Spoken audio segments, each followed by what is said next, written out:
Ready? That the aggregation of the percentages of the results scored by the 4 presidential candidates who were on the ballot as declared by Mr. Chebukati presented to us a mathematical absurdity that defies logic. Take notice that Mr. Chebukati's aggregation was as follows: Raila Odinga 48.85%, William Ruto 50.49, Waiga Maure 0.27, Wajakoya George 0.44. This summation gives us a total of 100.01%.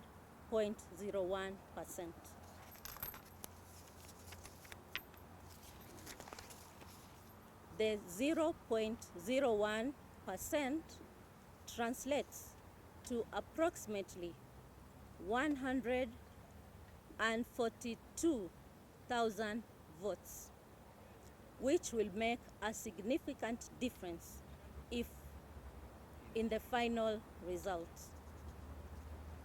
We therefore decline to take ownership of the said results because the aggregation resulted in a total exceeding the percentage of 100, which cast doubt on the accuracy of the source of the figures tallied, and when we demanded that we verify our record, the chairman declined, overruled us, and insisted on declaring and announcing the said results.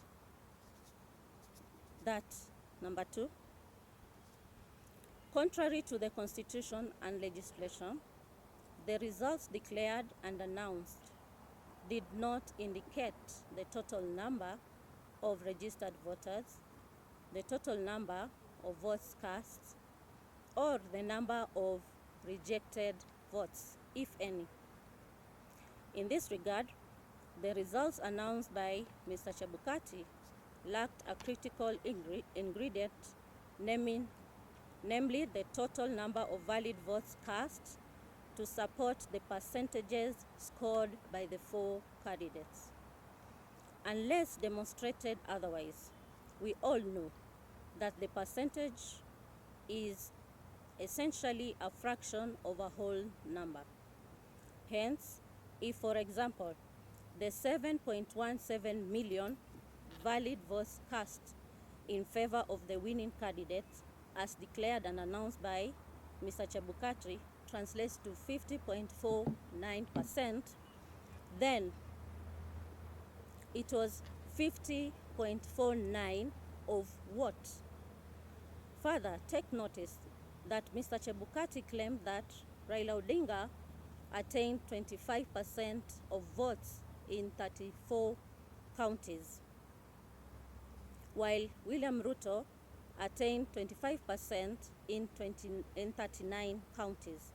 The question is, which figures in the 34 and 39 counties respectively constituted the independent variable to warrant the conclusion of 25% in 34 counties and 25% in the 39 counties for Raila and Ruto respectively?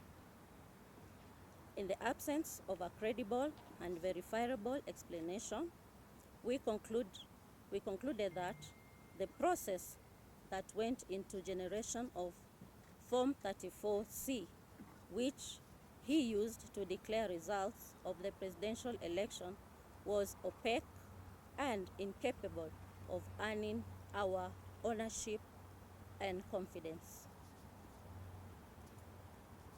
Number 3, guided by the authority of Minor Kiai case, petition number 106 of 2016, as upheld by the Court of Appeal in Civil Appeal number 105 of 2017, and affirmed by the Supreme Court of Kenya, We state categorically that the results of the presidential election held in August 9, 2022, declared and announced by Mr. Wafula Chebukati on August 15, 2022, belonged to himself and do not represent the declaration and announcement by Independent Electoral and Boundaries Commission. The Commission has to process the results before they are declared and announced by the chairperson. For the avoidance of doubt, let me quote the Maina Kiai case. It says, "We reiterate as we conclude that there is no doubt from the architect of the law, we have considered that the people of Kenya did not intend to vest or concentrate such sweeping and boundless powers in one individual, the chairperson of the appellant. The emphasis is that the Commission's chairperson has conducted the election as though he is the National Returning Officer, a non-existent role, and his role in declaring results that were not approved by plenary by all 7 commissioners renders the results unconstitutional to the extent that this is his own results as opposed to those of IEBC. In keeping to Article 138(2) of the Constitution, there is no national presidential election in Kenya, but rather the presidential election is held in each constituency.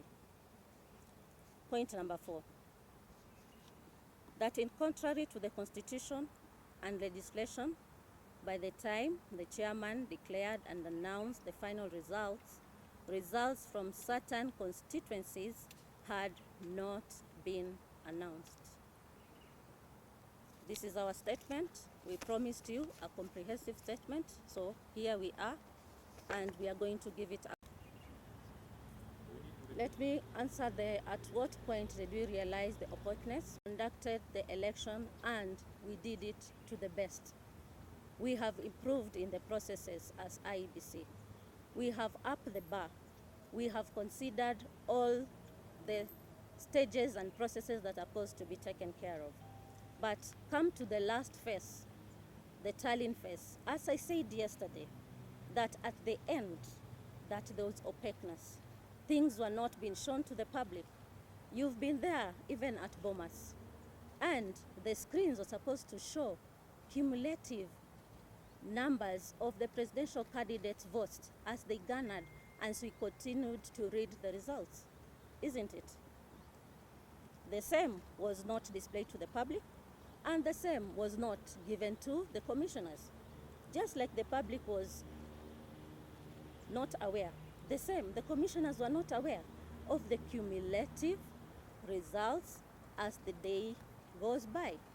So 2 days to the end, it was not given out. So you could not clearly say that we have tallied 10 million, and this 10 million, this is how it is distributed.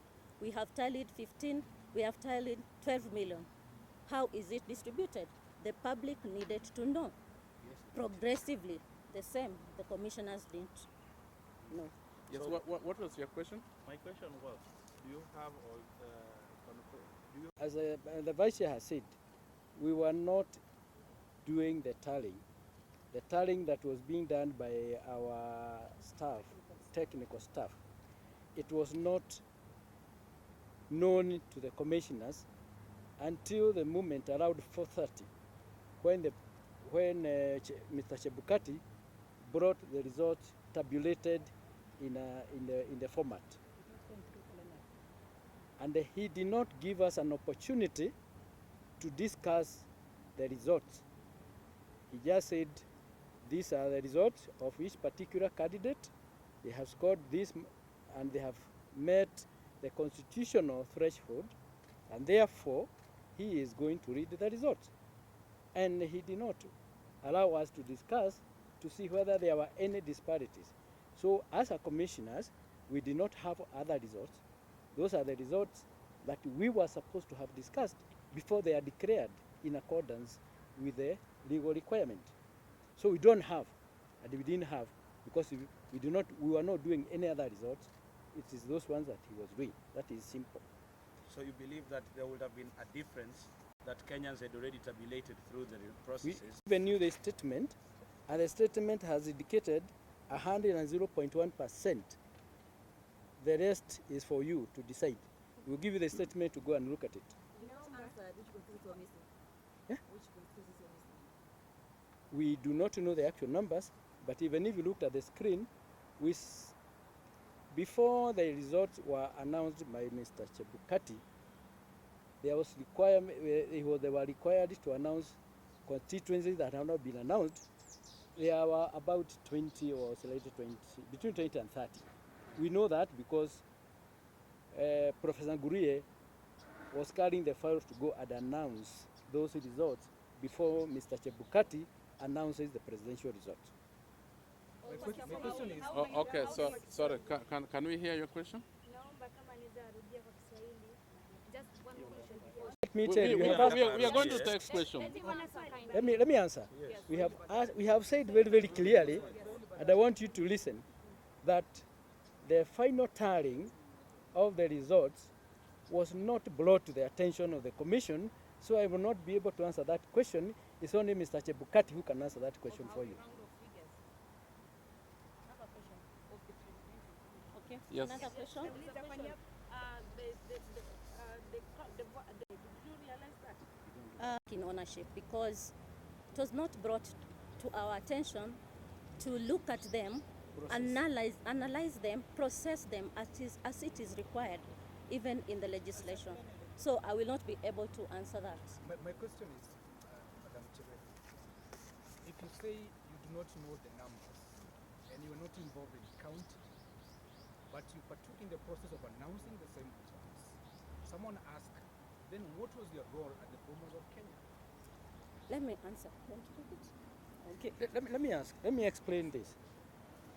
We announced the results from several constituencies, all of us, and all the members of the commission. And once that is done, it was going to the back end. What we are saying that back end was the privacy of Chebukati, not the rest of the commissioners. And it would have required for him to bring that back end analysis to the plenary to discuss and look at the results and evaluate and see what has been done at the back end. That is very simple. So if you want to ask about that back end, then you can check with Mr. Chebukati. But let me expound on that, please. The issue that we have, and I want to make this very clear, with the process, is the involvement of commissioners in making a decision that this is the final product that we are giving to the people of Kenya. If that is not determined by the commissioners, then it remains the duty and the role and the responsibility of only one person. And that is the issue that we had in the boardroom, where these are the final results. That's what he told us. And then we asked, how about some of the issues that the political parties had raised? And he said that, I will deal with that. And he never dealt with that. These issues that political parties were raising from the floor of the tallying center were important and needed not to have been disregarded. Now, these are the issues that we were answering. Where then did those issues go in the context of the final tally of the result that you are going to mention? This is our problem. Well, yes. Mandate to declare is in the role of the chair of the commission, yes, but before they are declared, they are processed. And we are saying that we did not process. And that's why they come out with glaring mistakes, and we don't take ownership of the same. Thank you. Those are options. Swahili. No, no, no. So, nauliza kwa nini ueleze sababu zako za kupinga matokeo ya rais kwa Kiswahili tafadhali. Kupatie Naomba kwa Kiswahili kwa kifupi. Na pia kwa nini mnasema Uliza kuwa Kiswahili. hakukuwa na wacha uwazi tu niseme katika tu swala zima? wacha tu niseme tu ile hoja moja kwamba katika ile tarakimu ambazo zimetolewa yale mahesabu hayaingiani. Ni vipi unaweza kusema umepata asilimia 100.01? Sote tulienda shule na tukiangalia 0.01, ukiangalia katika valid votes, hiyo ni kura 1140. Hizo kura tukiangalia jinsi mchakato umeendelea, ni kura nyingi sana ambazo zinaweza kuleta tofauti. Sasa sisi tumesema yale makosa kama hayo hatukuhusishwa, kwa hivyo Okay. Thank you very much. Opaqueness continues.